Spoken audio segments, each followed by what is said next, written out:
Could the return that most Saw fans have wanted for the best part of a decade be here as the official cast list is revealed for Saw 10, Saw X, whatever edition you want to call it. I think Saw X just sounds cool, doesn't it? But the Saw 10 sounds horrendous. But there's one guy we want to talk about because, we will go through the rest of them, but we already knew about half of them. But as you can see, credited for the movie here on IMDb is Costas Mandalore, Lieutenant Hoffman. Of course, last time we seen this guy, Dr. Gordon put him in the bathroom trap. I went, no, not that easy. And then, the 3D shot, he wung the fucking Saw like Patrick Mahomes down the corridor, good night, slammed the door, game over. That's the last we've seen him. Now, obviously, with Saw 10, right? It is a prequel. They're not denying that.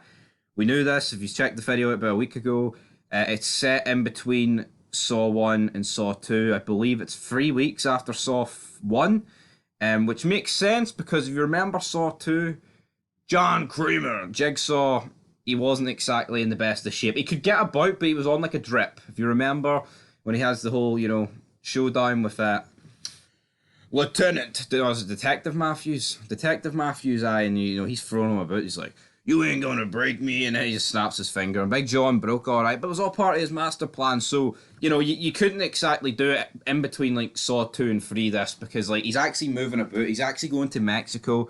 So yeah, in terms of Hoffman, like I said, that is the timeline. So he had already met John. At this point, he had already been confronted, or he had the shotgun trap in the 5th movie, which was the flashback.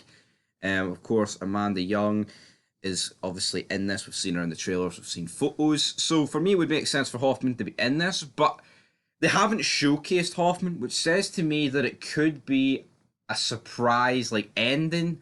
Maybe the ending of this movie is going to set up Saw 11. Maybe this is going to end with, a future flash forward, so to speak, to where we see him. Like, imagine if this movie actually ended with Hoffman escaping the bathroom door that we've seen in Saw 7, the final chapter. Now, I'll admit, right, I think in terms of this entire franchise's timeline, it's completely, like, fucked up, especially with the installment of Jigsaw and Spiral. I mean, I'm not too bothered by Spiral.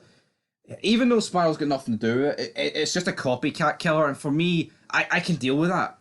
I can deal with a copycat killer. Like, throughout the history of the world, that goes on. People, want to pretend to be a killer, or they fantasize about a killer, or they idolize about a killer, and they replicate their kills. I can accept that to a degree, and I think if you're going to do a spin on it, that's the best way to do it. But doing that Jigsaw one, it's, we're trying to pretend that this trap's taking place today and John Kramer's not actually dead. Then at the end, it's like, oh, but he was dead, and this trap's 9-year-old, and this guy, this boring bastard that works with the forensics, like a Poundland Dexter, is, set up the exact same trap with different people this time, just to make it look like this trap was taking place today. What? And this guy was actually John Kramer's first apprentice? Scrap that. Jigsaw is by far the worst movie. At least with Spiral, I actually like what they went for with a copycat, rather than this sorry excuse of Jigsaw. But for me, if I was to end this movie, I think the Hoffman escaping the bathroom, because that sets up the next one, doesn't it? I mean, that pretty much does it. And is he going to go after Dr. Gordon? Who knows? But that's how we're going to set up, guys. In terms of anyone else here, we've got Stephen Brand playing Parker Sears. In terms of new ones, we've got George Brasino playing Carlos. We have got Asan Biman Lee playing a custodian. We have got, who else is new here? We've got Katie Barbera playing a cancer support group leader. We've got Sebastian Torres playing a masked gunman. And then Cristo Ruiz playing a tattooed guy. They are the new ones that we've not read so far. So if you look at it, quite a lot of new ones, but it's all about Costas Mandalore. How are they going to bring this guy back into the franchise? Is it going to be a flash forward? Is it going to be a flashback?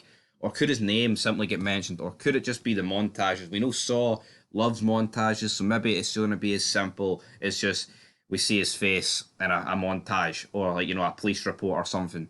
And that's all we get of him. But anyway, guys, that's it here on Fog Entertainment. The movie does come out in 5 days. The review will be up soon. Looking forward to it. But until then, peace.